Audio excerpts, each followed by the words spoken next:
Do you have an OnlyFans page? I don't. A lot of you do. I don't get this OnlyFans thing. Maybe one of you can explain it to me.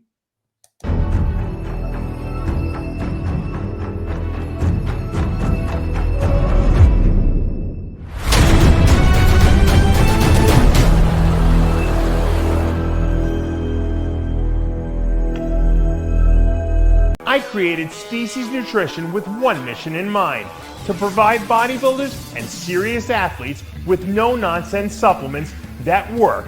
I put my name and reputation on every bottle of Species Nutrition products. If you want to be your absolute best, join the evolution.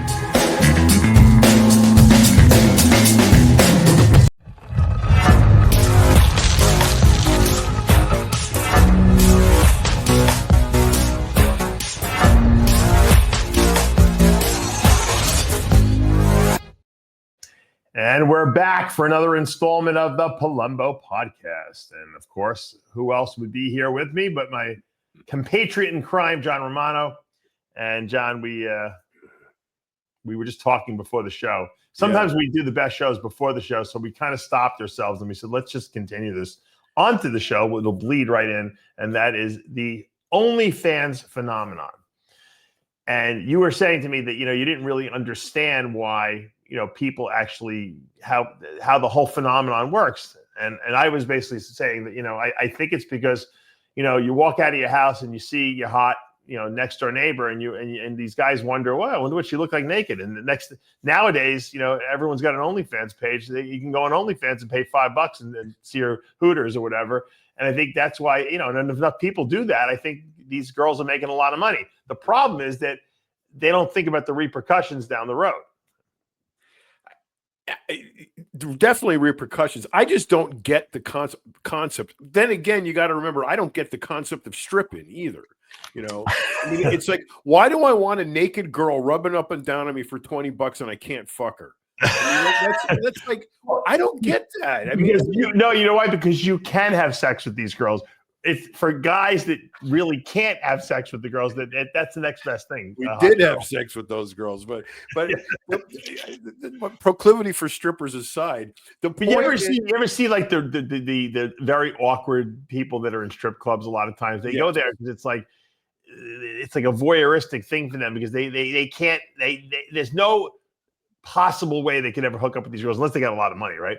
And so they just would rather go there. So there's the two people. There's the people that have a lot of money that would go there and figure, I want to see how much it's going to take to hook up with the girl. And then there's the guys that go there that have no chance and they'll just blow their whole salary for the week on just getting some vicarious thrills out of these girls.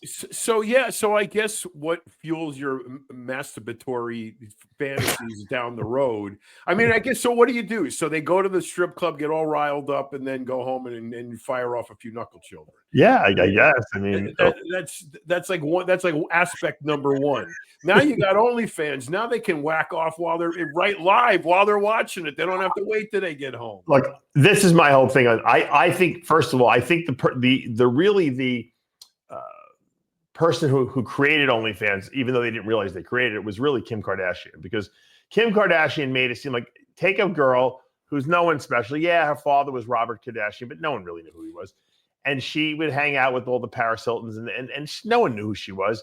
And she does this sex tape. Now, whether it was by design and the mother was in cahoots on the whole thing or not, we don't know, right? But she did a sex tape. She became super popular because of the sex tape, right?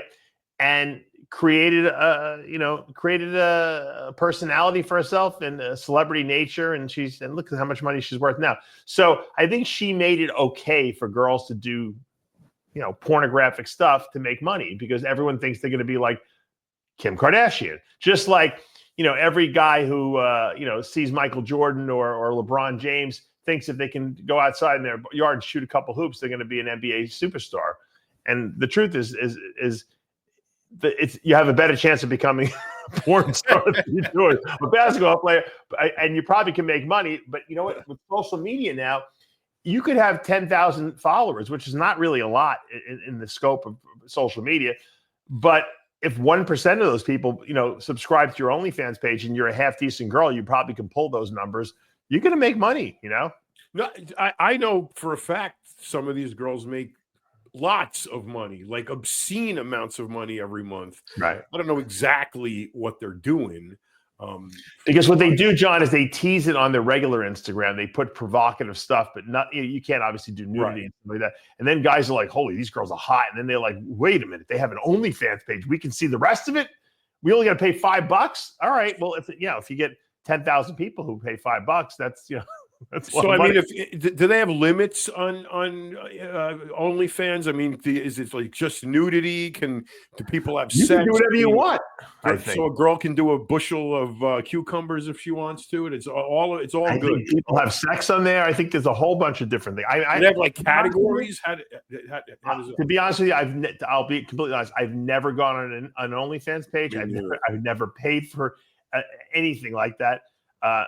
To me, it's a waste of time. But I'm not saying there's nothing wrong with it. I'm just saying that to me, it's a waste of time. But so I don't really know the mechanism of how it works. But I imagine you set up a page. It's like a members section, and you can charge whatever you want, per month, and people subscribe. To see. I could probably see if it was if the girl had some kind of celebrity cred, like in our industry, especially if the if the bikini whatever champion or whatever show, we find out she's got an OnlyFans page. Oh man, there's going to be a slew of guys running to that. You remember what used to happen 20 years ago? There was there was really no internet, right? So I mean, there was internet. There was no there was no social media. So the girls used to do webcam back then. You remember that? Yep, webcam. And they would charge and the private posing, the schmo wrestling. Well, I'm talking about virtually stuff that you can do on your computer. So these girls would do webcam, and they would charge how many minutes, dollars a minute. And it was I think it was bigger with the female bodybuilders than the schmoes. I think. Yeah, it was. And then that was replaced, I guess, by OnlyFans now. I guess it's a safer way for them to, go about that sort of. I think a lot of guys, they're socially awkward. Right. And this is doing this kind of stuff, this webcam and OnlyFans is actually worse because it makes you more dependent on and more awkward rather than right. Good point. It makes you more dependent on technology. Well, you're paying someone to like you essentially. So so then more credence to my future warning about you just wait till the AI sex robots get here. Well, Elon says that'll replace the OnlyFans. No one will want that. You're gonna see unemployment go from like 3 or 4% to like 95%. You gotta be able to pay for the robots, John. Well, Elon says he's going to have Optimus be around $20,000 or $30,000, and that's reasonable. Considering the amount of pedestrian chores it does: laundry, ironing, cleaning, the bathroom, babysitting, painting, all kinds of shit that you don't want to do. Yeah. Now, one more step further. Is the anatomical. Now, I've said this before, there's a Japanese company that makes cadaver dolls for the medical industry. Right. That are, by report, 99% authentic. I mean, you almost identical to a human body. Now, you'd put that technology with AI and a robot, and for relatively not that much money. I mean, you think about what the average divorce court costs these days. For not that much money, these guys that are inept and no game, they can fashion themselves an exquisite, AI model robot that will do anything they want for him sexually for the rest of their life for free, except for the cost of the robot. What do you think they're going to do? Hold on, I'm going to pull up. They have a site I found here. The technology empowering today's sex robots. I'm telling you. You get one of those fucking guys with a ginger, overweight ginger with a Jufro and a fanny pack is gonna pull any game on one of these girls in real life. Now he can invest he was gonna spend the money anyway. Right? He was gonna spend the money anyway. Now he's gonna spend it on a companion that's gonna be beautiful, smell good, fun to talk to, intelligent, interesting, and fuck his brains out whenever he wants. Why would he leave his apartment? You're right. You're right. He's not gonna. What? So it's gonna be like Revenge of the Nerds on steroids, is what it's gonna be like, because they're an army of nerds who've made a lot of money online without leaving their mother's basement, are now going to invest in these lifelike AI sex bots, and the world is going to change. I'm telling you. You know what we should do, John? We should patent right now, like the muscle bot. We should patent it, because we should already, like, whoever, we should get like a subsidiary, like we should buy like some sort of a I don't know if it's from Elon or someone, where we could actually we own the rights to all the muscle girl robots, because we'll make a fortune with those too. We know there's plenty of schmoes out there that want those things. No, what we should do is we should design the ultimate, girl bodybuilder, fitness, whatever, sex doll prototype, and then patent it. And then, they're going to have to license the image from us, because, we'll program all kinds of weird shit. And get Greg in there. Oh my God. Yeah, but Greg would want to put a penis on the We'll put Greg in charge of the perversion facet of the AI doll. But no. He'll sell one of those things he sticks up his butt. He'll sell enema kits, like to clean him out afterwards. Artemis will give him an enema. You can train him to do that. Well, no, but you know what? You'll have to clean them after you're done. You're doing it. So he'll create the cleaning supplies, like to clean the AI robots. Oh man! But you watch. You know how like they have plumbers, John, where if you get a stuck drain, Greg would come with his little hat on. They'll be like, our sex robot has a clog. We can't unclog it. And Greg's like, no problem. He'll have all his little tools. He'll be sticking stuff in the robot's butt, and flushing, doing a double flush there. Right, yeah. He'll have a whole kit for that. Yeah. But the cottage industries will spring up left and right. You'll see. They'll be. Well, someone will have to service these things, John, because I mean, unless they can service themselves, I don't know. They may be able to, or just receive updates on via Wi-Fi. But the thing is, everybody denies this, but I don't know why they're denying it. It's clear as day that this is coming. Yeah. Clear as day. Yeah. And with affordability being, the ultimate end game of any of these manufacturers that that knock it out of the park and then perfect it. You got these Boston Dynamics robots now that move exactly like humans. Exactly like the fine motor control is unbelievable. Unbelievable. And it's only a matter of time before they incorporate that into the lifelike flesh and blood body image of whatever exotic person. It's going to work for women too. They're going to have guy dolls that do the same thing. Why do you think because I noticed that Elon's Optimus Prime there, whatever it's called, his robots they don't have like any face on them. They're kind of like still robotic looking. Is that by design? I'm surprised they didn't make them look more humanoid. I think it's to keep the price down. Oh, maybe you're right. The least amount of features that go beyond just mere functionality is only going to needlessly add to the price. What do you think is going to happen when like these things become so lifelike that you really almost can't tell the difference? That's what I'm telling you. Like you think you'll have like a Ronnie Coleman robot, like someone will make a Ronnie, like you'll get these kids like these 20-year-olds that'll be tinkering in the house and they'll make like a Mr. Olympia robot. And then they will compete against each other. So you'll have the kid in the audience with the fucking box, right? They don't even need a box. They're gonna move by themselves. True. I'm saying, so you'll have like the AI Mr. Olympia. It'll be like you'll have another new contest like that, Miss America, Miss Universe. I mean, look, the sky. Who can make the freakier robot? I think it would be great. It's going to be interesting. Maybe we should try to get the Jim Mannion to sanction it. Now. Yeah. Hey Jimmy, I think we ought to let's set it up now. Even though we're not here yet. We should really have it established when it hits.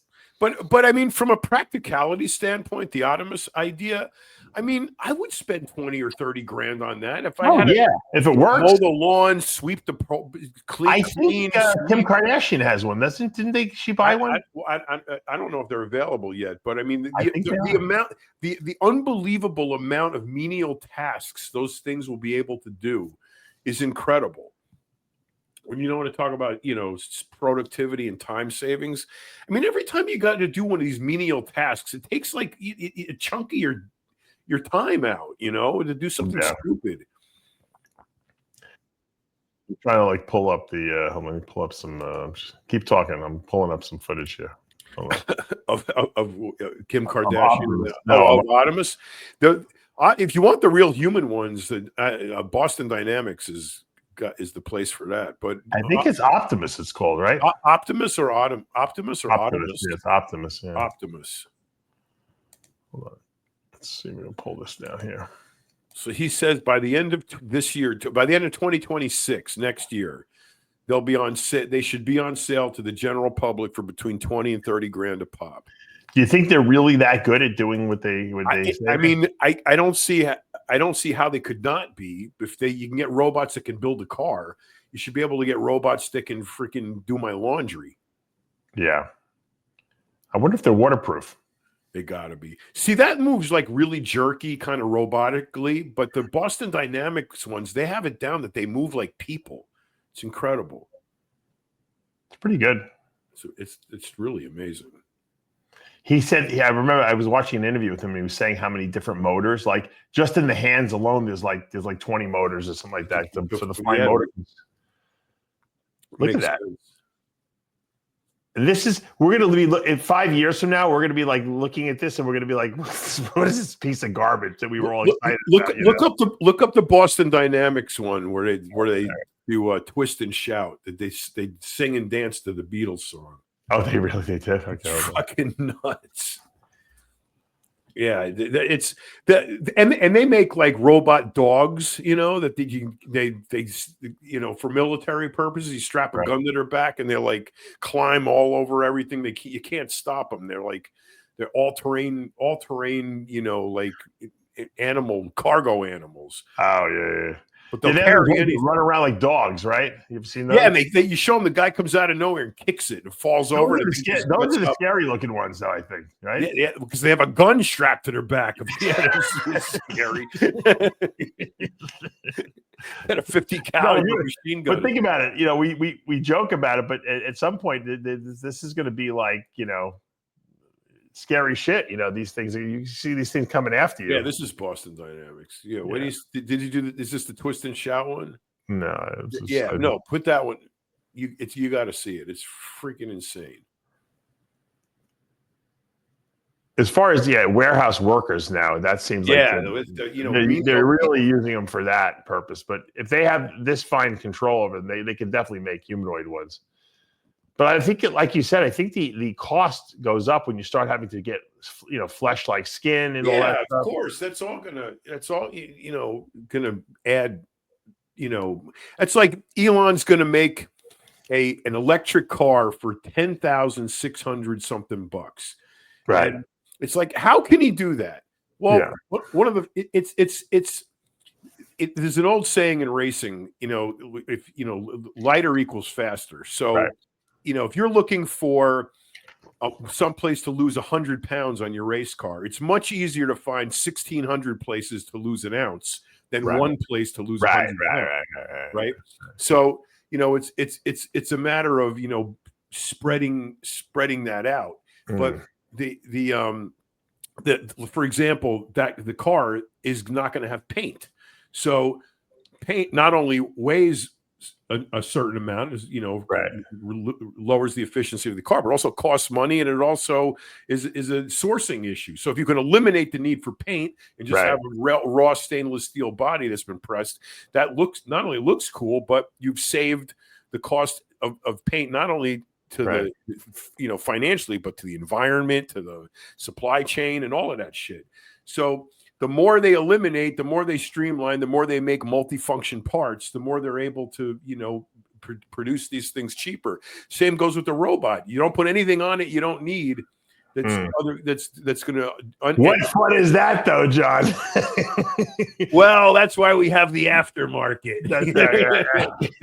But the truth is, imagine if you have a robot in your house, and I say to this robot, listen, I want you to make me dinner, and this is what I want, but I want it to have this many grams of protein, this many grams of fat, this many grams of carbs, and the fucking thing will be able to figure it out to the gram. You'll get it figured out, including all the way it prepares it, cooks it, whatever it uses, because this robot will be 1,000 times smarter than you are. You know, right? I mean, exactly. I mean, we think about it from we talk about it from a sex standpoint, or from but really, bodybuilders would love having a little robot. You could bring him to the gym; he could spot you. You know what I mean? I want him to fucking work out for me, and well, that's not going to help. Let the robot do the exercise, and I reap the benefit. That's what I want. Can you imagine everyone? I'm sick of seeing people go in the gym with their support dogs, emotional support dogs. No, but everyone's going to go to the gym with a fucking robot. The gyms are going to be packed. You know, this was Pete Kromkowski's, fantasy way back in the 70s. Right. Remember, he came out. He said he wanted to implant a chip in his head. Remember? I don't remember that famous conspiracy that goes way back. So he wanted to implant a chip in his head to make him be able to train harder or whatever. But if you could imagine having the brain chip in your head that's able to interface with the robot, so that the robot does the workout and is able to translate the stimulus to your brain through the chip. Maybe so that the robot does the workout and you reap the robot can virtually do the workout, John, and transmit it. Either way, I mean, it doesn't need to lift the weights. That's true. Man, we got to really reduce this to the ridiculous. Do you think these robots are going to be super strong, like we see in the movies, though? The what? The robots. Do you think these AI robots are going to be super strong? I mean, I think they will be. I mean, they're especially the industrial ones. I mean, the ones that work in warehouses are going to be able to lift it. Right, but I'm saying like the humanoid ones. You think they're going to be able to generate more force than a human body would? I don't think they're going to want them to. I know, but I'm saying, do you think that they could? Sure, absolutely they could. Sure, depends on how the size of the actuators that they use to to motorize the joints. And everyone worries about these things becoming self-aware and taking over the world. But let's face it, don't these things have to be charged? They'll figure out how to charge themselves. The big danger that I foresee is, as this technology improves and gets better and more able to fool everybody, there's going to be a real issue with respect to what's real and what's not when you are searching for information online. So if in other words, you could turn on your computer and there's a news report that Russia just launched 20 nuclear bombs and they're heading our way. You'll have no way of knowing if that's true or not unless the bombs start landing. You could do that now. They have that technology. Well, it's still a little sketchy, but I mean, in another week, hypothetically. I mean, I've seen Elon Musk fake AI videos with him talking and stuff like that, and I'm like, holy shit, this is unbelievable. And it looks. I mean, you can still tell, but we're going to get to a point where you're not going to be able. Yeah, it's hard to tell now. I'm telling you, other than the fact that that person wouldn't say that, Right. Well, I think it's like I said, more refinement and better evolution of technology is going to present us with some very interesting, problems. No, it's crazy. I mean, I don't, we'll probably be old men by the time robots become a thing that everyone has, and that the sex robots, which would probably help us because we'll probably be old because we are old men.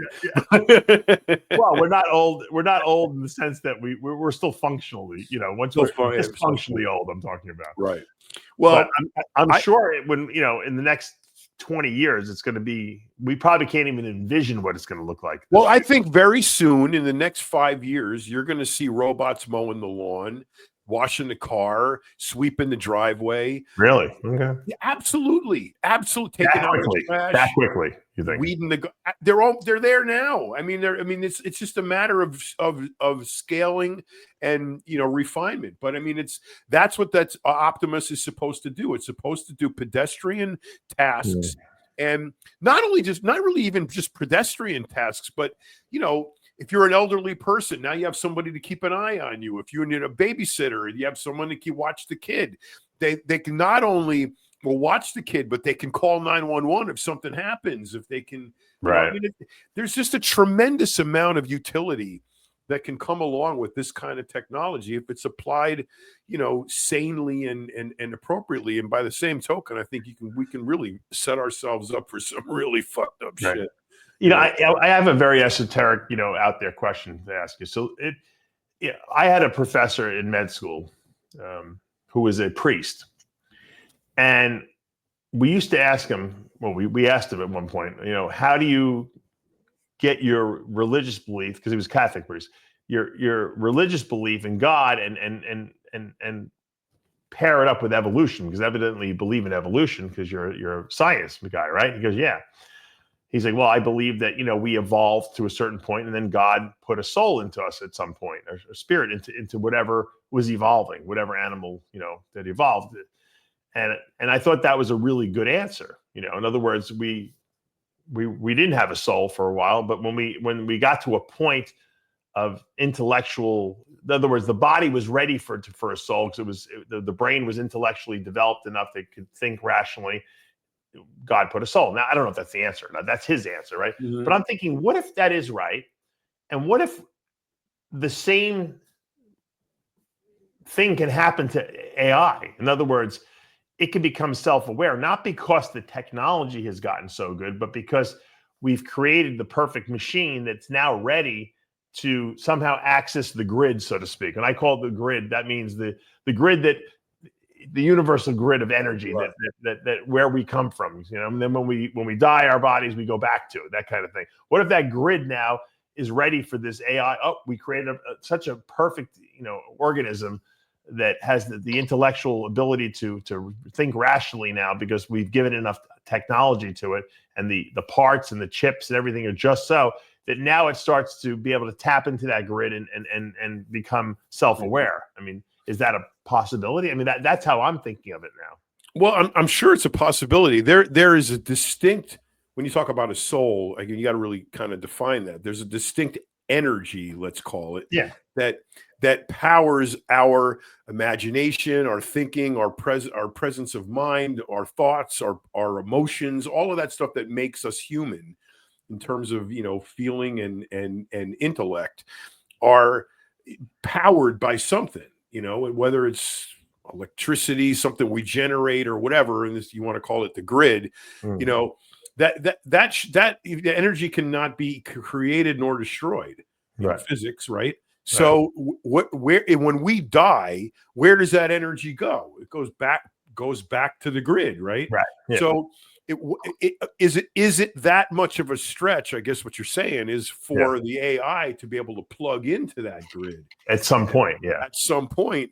And maybe, that's going to be the interface between, here and the next world, is that it's like your sister. I mean, imagine if if your sister was AI, okay, so she can talk to the spirits, talk to her. What if she could plug in deeper into that matrix, into that network and universe, and it would be more conversive, more communicative, if that's really what happens. Right. Because what I'm wondering is, supposedly when we are born, whatever, it's like we have a memory wipe, that goes on. So we don't remember, whether I'm sure we've reincarnated in different lifetimes, right? Right. So our soul, spirit, whatever, doesn't really remember what happened previously, so it's like you get a memory wipe.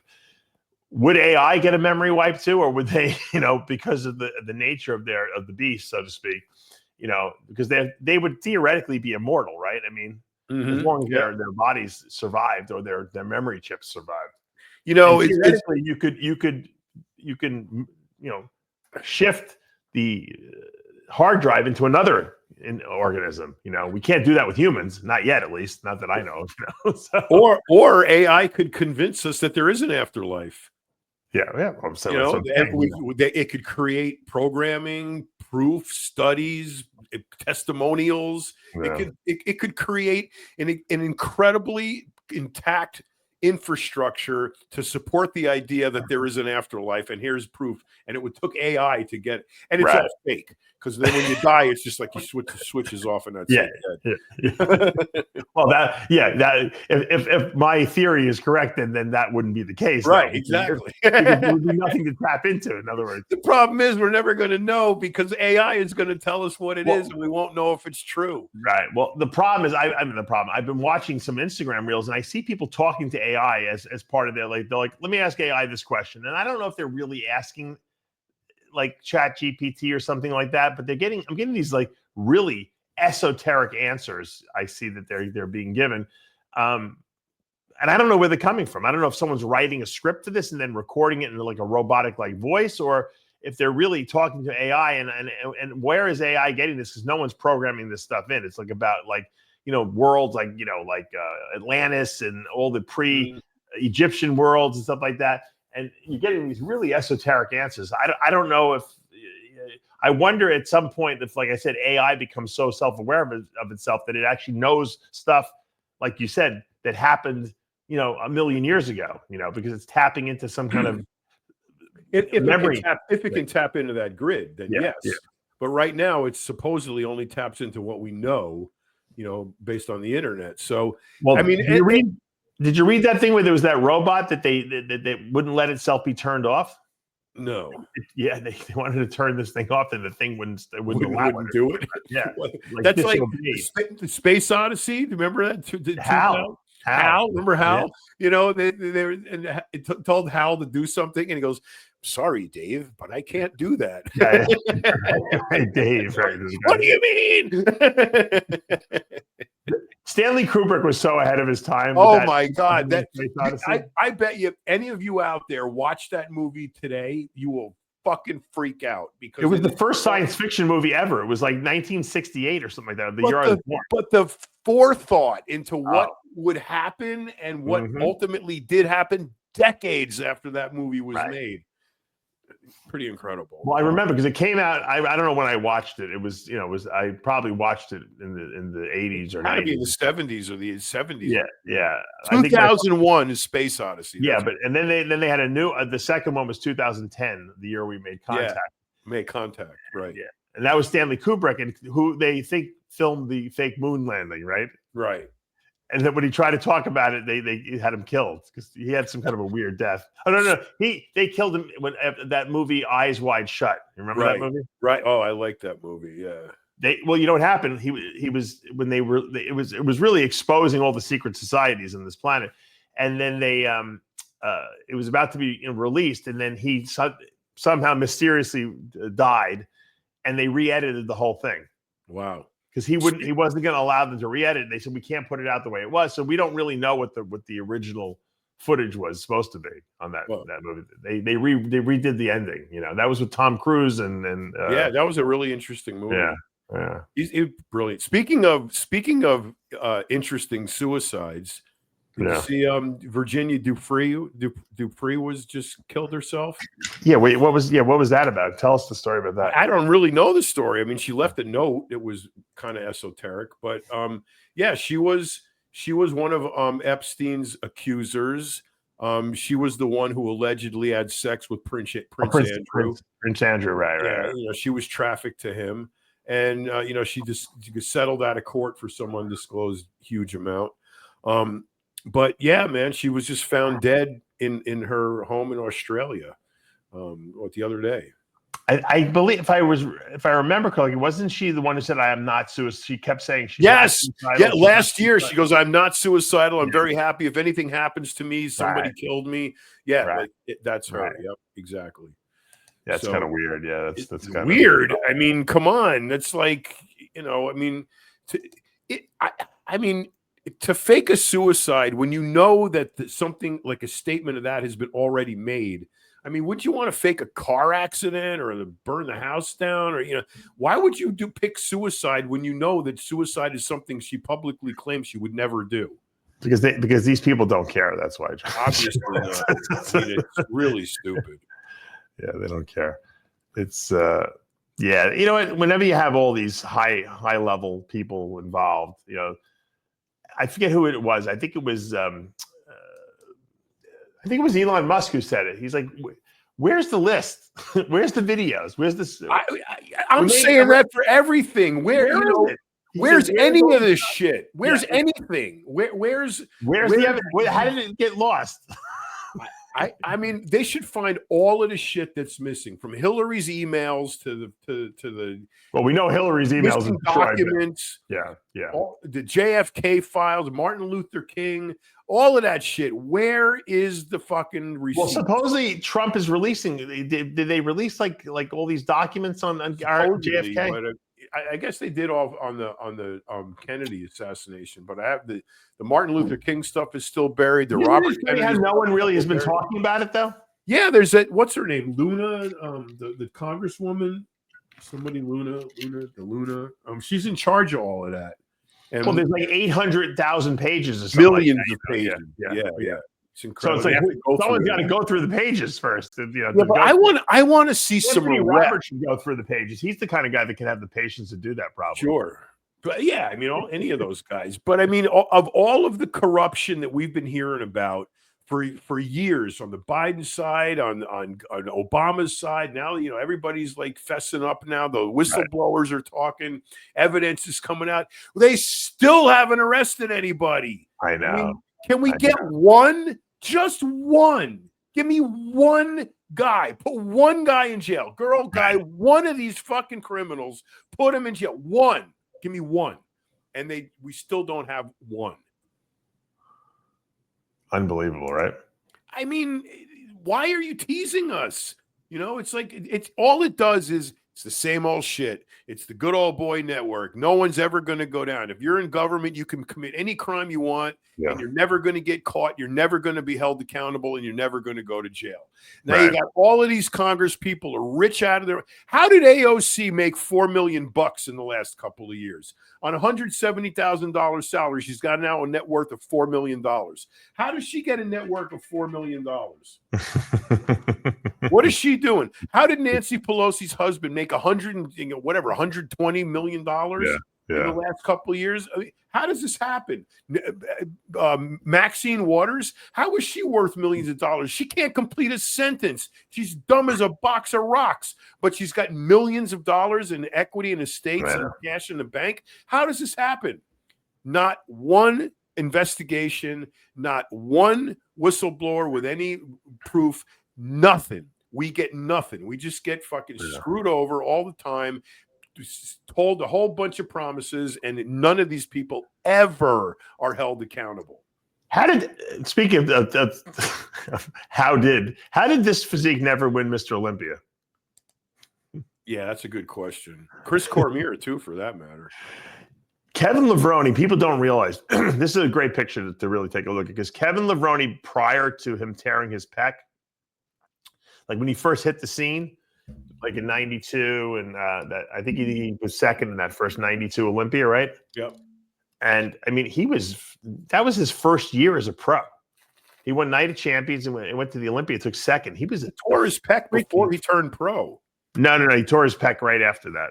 Right after he turned pro, very early in his career. Yeah, but I'm saying this is when he was still training year round. I mean, look at it. People think that Kevin's legs weren't that good. His legs were sick. Ridiculous. He was a total freak of nature. Chris Cormier too had the most amazing symmetry when he was. Look at that picture. Look at that. I mean, that's Mr. If that physique should have been is not Mr. I mean, what would that physique do today, John? Well, what if? I guess how many Olympias would he win today? All of them.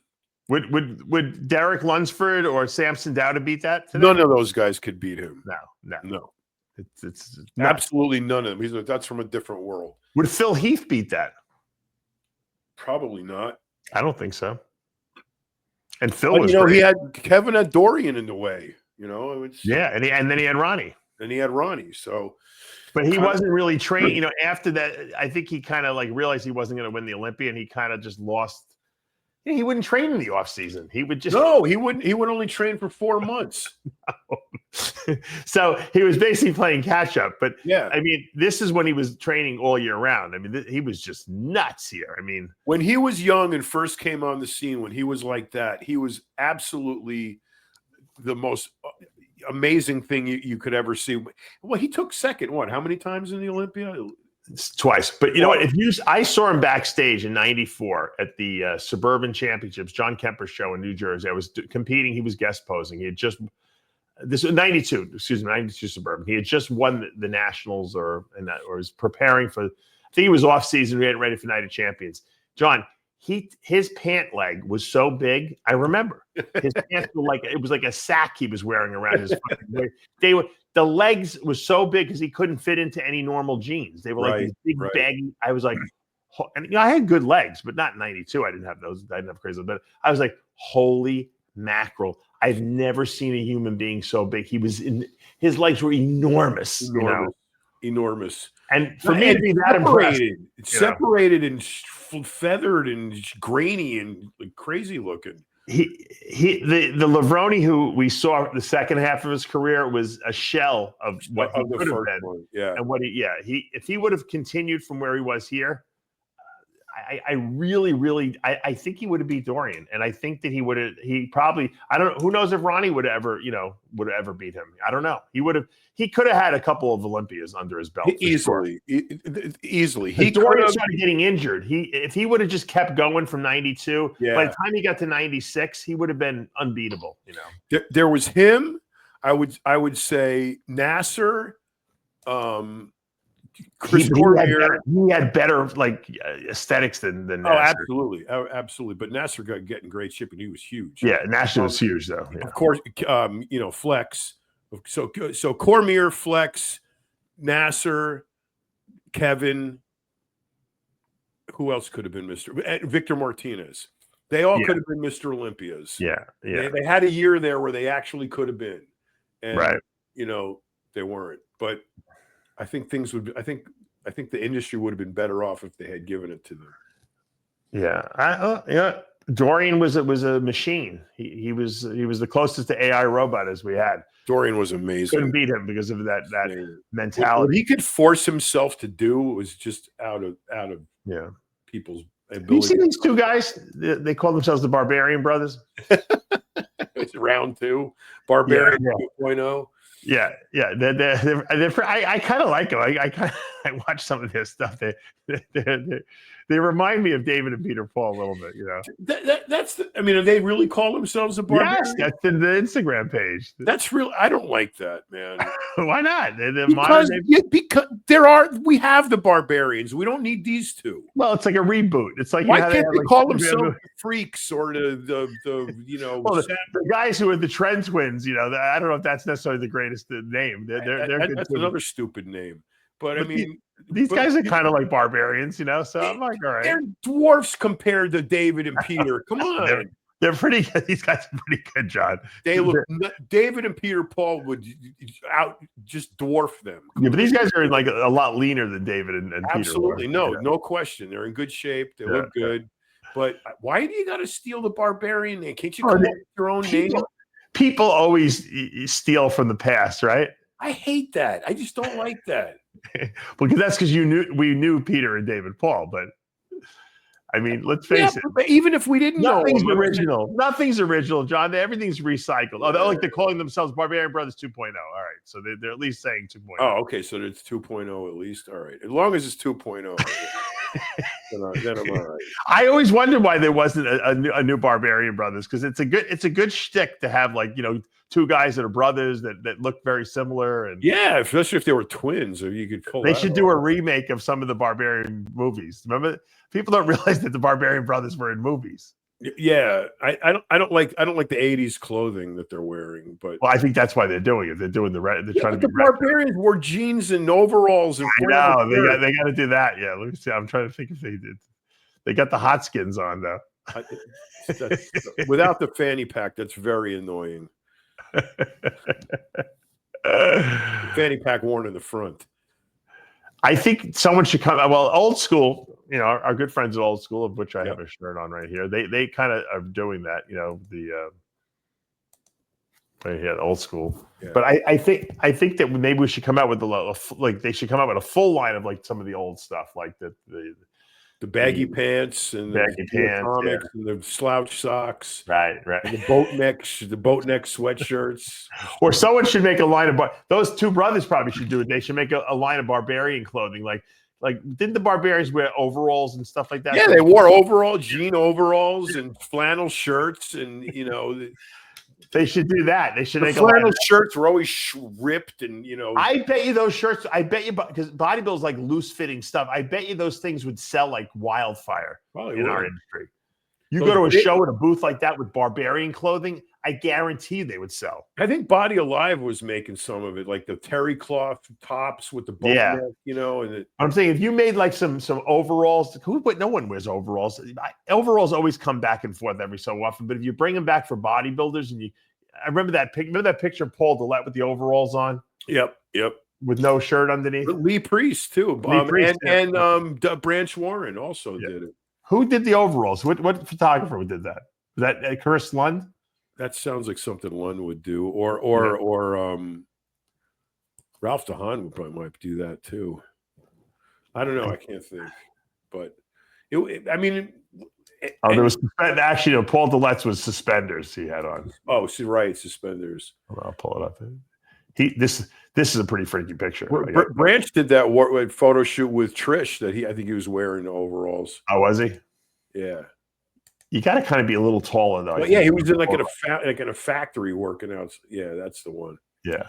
Fuck, that's another one that should have been Mr. Olympia. Oh my God. The genetics on him, right? Unreal. People say, it's always different in person. With him, he was bigger in person. He was mind-boggling in person. I mean, you couldn't even.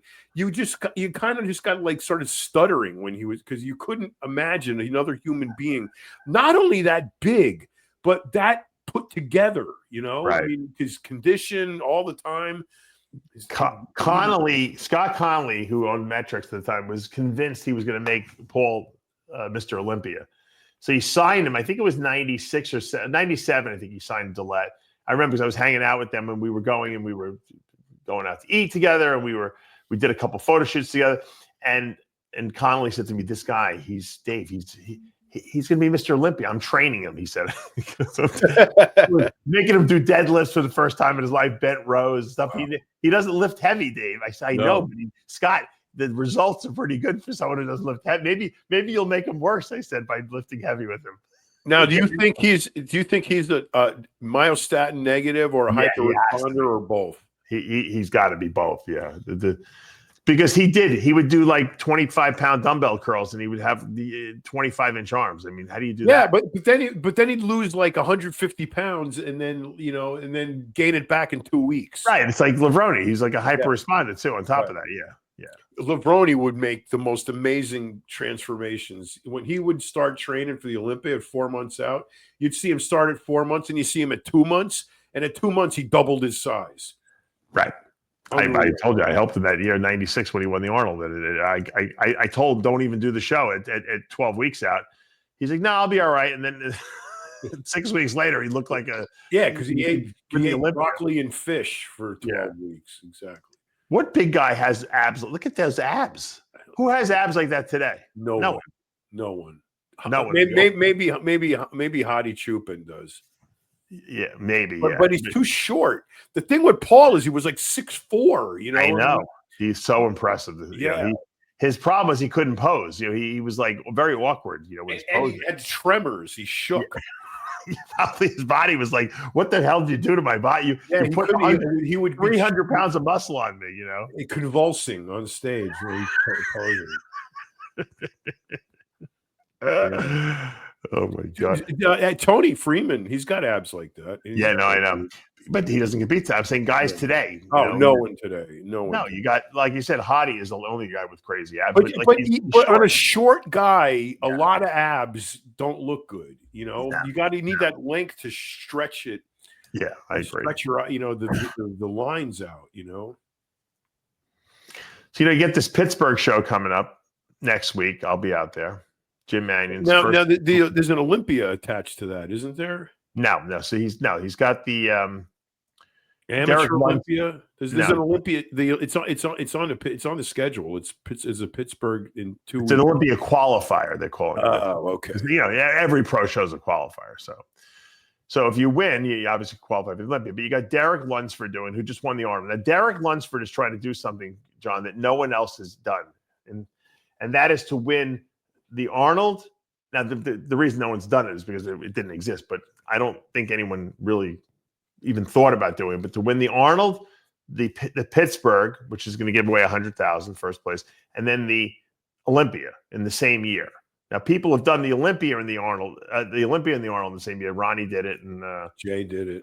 Yeah, and I think Brandon Curry did it. I think Brandon did, yeah. But to do another show in the middle of that Arnold and the Olympia, of the caliber of what the Pittsburgh is going to be, because you're bringing some heavy hitters into the show. Nick Walker, Martin Fitzwater, Michael Crizzo, Good Vito. I mean, it's going to be a tough lineup for Derek. Obviously, Derek just won the Arnold. It's going to be pretty hard for anyone to beat him. But if he wins these two shows and then he goes to the Olympia, now remember, Hottie's been resting all year. Right. Sampson did the Arnold. He lost to Derek there, but he's taken off the rest of the year. The question is, can Derek pull off the three-peat in the same year? I mean, that would probably be something that might not ever be duplicated again, because a lot of guys don't want to compete all year like that, right? Remember when they used to? Silvio Samuel did 13 shows in 1 year. No, I know, but a guy who's won Mr. Olympia has never done it. They don't usually do it because it's just too many shows, right? Too many shows. But top pros, I mean, Levrone competed 6-7 times in one year. True. But they would usually do it in like a Grand Prix. Right. They'd hit like a bunch of them week after week after week. Right. Very rarely do you see guys who are doing 3 separate isolated shows like that. I would like to see that come back. I would like to see a tour, a real live, like they used to do in the old days, different countries, and kick the prize money up and make these guys fucking get on a plane and go compete. Well, you know what, John? With the amount of money they're giving away now, that's going to happen. It's because think about it. Why do guys do the Grand Prix in racing? I mean, because there's a monetary reward associated with it. Now. The Arnold is giving away 500,000. Pittsburgh is giving 100 grand away. Weinberg is giving a lot of money the week after Pittsburgh, so you might as well hit both of those shows. And then you got Dubai giving away 140,000 over the summer this year. So I mean, that's another show that theoretically, think about it. Think about if you win 2 of those shows and you place, top 3 in the other 2 or 3 shows. You could make $1 million for the year easily. I am shocked that there isn't a giant, incredibly huge, rich show in Dubai or any of the United Arab Emirates where bodybuilding is becoming, really popular today. I'm surprised that there's not one of those super wealthy, families out there that isn't putting out like on a Bader level, a super high-end show, $1 million first prize, incredible venue, make it televise it, pay per view, whatever. I'm just shocked that we don't have that right now. I've begged, believe me, I have some Middle Eastern guys that I'm connected to, and I have begged them to do it. And I think they're more interested in maybe, buying an existing show and bolstering that up. But, in Dubai's main source of income is tourism.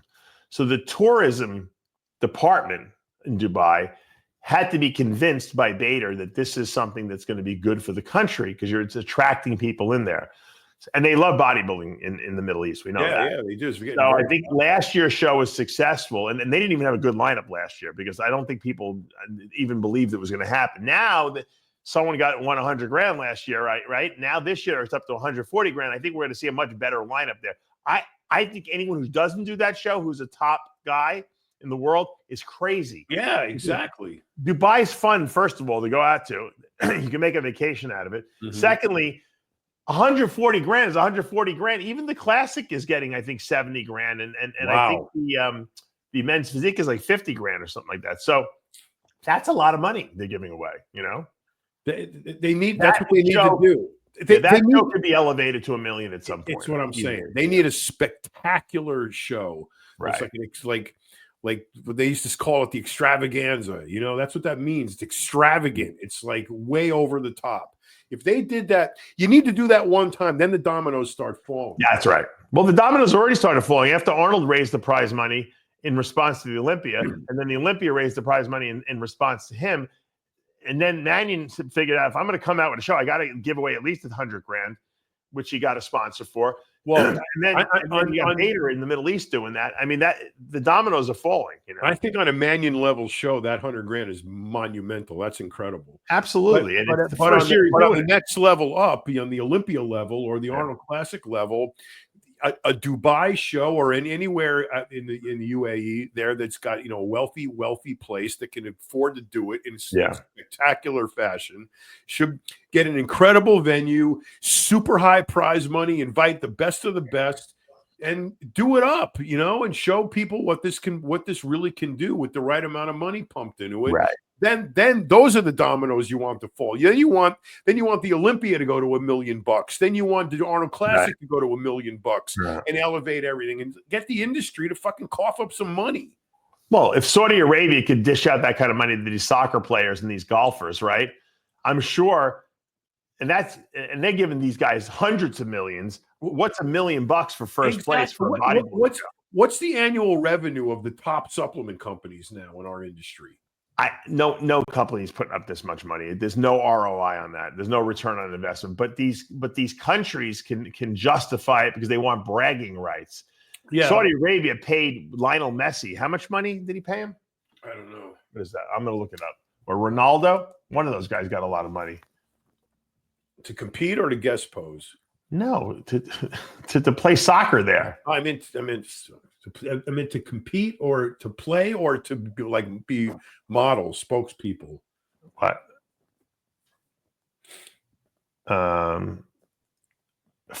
Messi received $440 million offer from Saudi Arabia.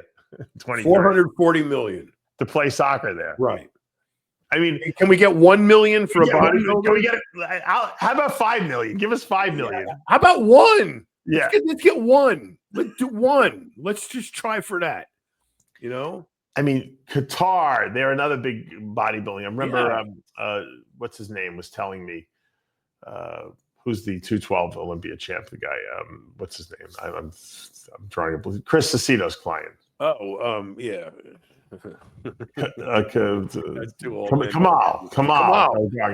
Kamal was, from,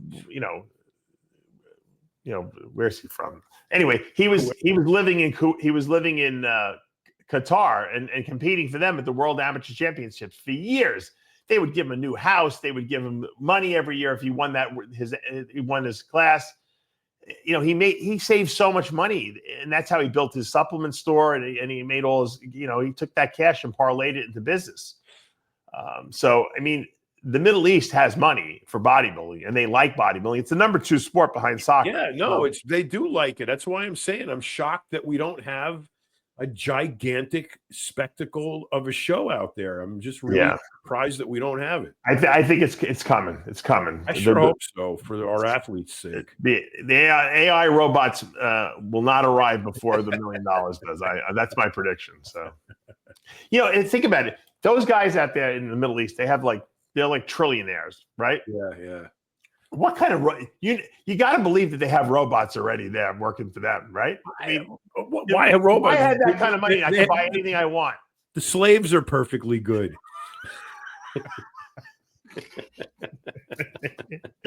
Now think about it. They got to have some robots working out there, Not yet, but I'm sure they will. What the problem is? The robots. I think that the security. There's a security issue with robots too. Oh, if you're doing high. If you're a very high end, person who has a lot of money, there's a security risk, right? That your robot could be hacked. Sure. I mean, theoretically, you might have a listening device and a camera in your house through the robot. If your robot can be hacked to kill you. That's true too. Assassinate you, right? Yeah. It could be hacked to do that. Wow. Yeah, that's another thing I haven't thought of. The problem is with anything great technology-wise, always comes with the drawback that this could be used for evil. It's going to be perverted into something dreadful. And someone will definitely see that, and it'll probably be our country's military or something like that. Because there's humans involved. As long as you got humans involved, it's going to get fucked up. That's right. Yeah. So the question is, who's the greatest bodybuilder of all time? I think you and I would agree it's Ronnie Coleman. Yeah. Will there be an AI Ronnie Coleman 2.0? That's the question. With all the robots, you'd think that we'd be able to get Ronnie a pair of new legs or something like that. He said when I talked to him at the Olympia, he said the stem cells are working. Right. That he's getting another, round of them. And he thinks they're working to the point where he's going to be like rid of the wheelchair. Really? Well, he goes every 6 months to Regenerac down in Mexico. So I mean, those guys are great. Daniel down there is doing awesome. I know that he completely hooks up Ronnie down there. Yep. So, and you know what? I don't blame Ronnie for going every 6 months, because you know what? Even if they're not regenerating the tissues, they're at least alleviating his pain, so he doesn't have to making the rest of him healthy too. Yes, That's right. To it. I actually need to take another trip down there. We should take a trip together. That would be great. You love Mexico, don't you? Well, I'll show you around Puerto Vallarta. Yeah. But why don't we plan a trip there at some point? Why don't we plan an event there and do that? Yeah. Well, any place we go will be an event, John. True. We don't have to actually do an event. It just turns into and if we bring George down with us, it'll become a big event. I don't know if they'll allow him in Mexico. They might not let him in. I have a lot of underground labs down there that are dying to fly us in down there too. Let's go do it. Let's do their products out. Let's do a tour. Yeah, we should. Yeah. All right, we'll figure it out. I hope you guys are enjoying the Palumbo podcast. I'll be in Pittsburgh next week for the Pittsburgh Pro Jim Mannion show, where we're going to see if Derek Lunsford can make it 2 for 2 this year. Chris Aceto will be there. Sid Faruqi will be there. And then, John, we have to book our flight for Alabama, because June 21st, June 21st, the Whack Pack will be back in Montgomery, Alabama. 2 months away. And we'll be wreaking havoc on that beautiful town. we'll be redesigning it and restructuring it and restructuring the city. When we go down there. Hopefully, we'll be filming part 2 of the Palumbo documentary. That'd be awesome. We got to do that. We got to get you on camera. We got to get Michelle. We got to get George. All the people will be down there. We'll get them on camera for the documentary. We got to book that before I forget, so that the flights are not astronomical, and we get the flights we want. Yeah. All right. That's going to do it for today. Thanks for joining us on the Palumbo podcast. Once again, I'm Dave Palumbo with John Romano. We'll see you next time. See ya.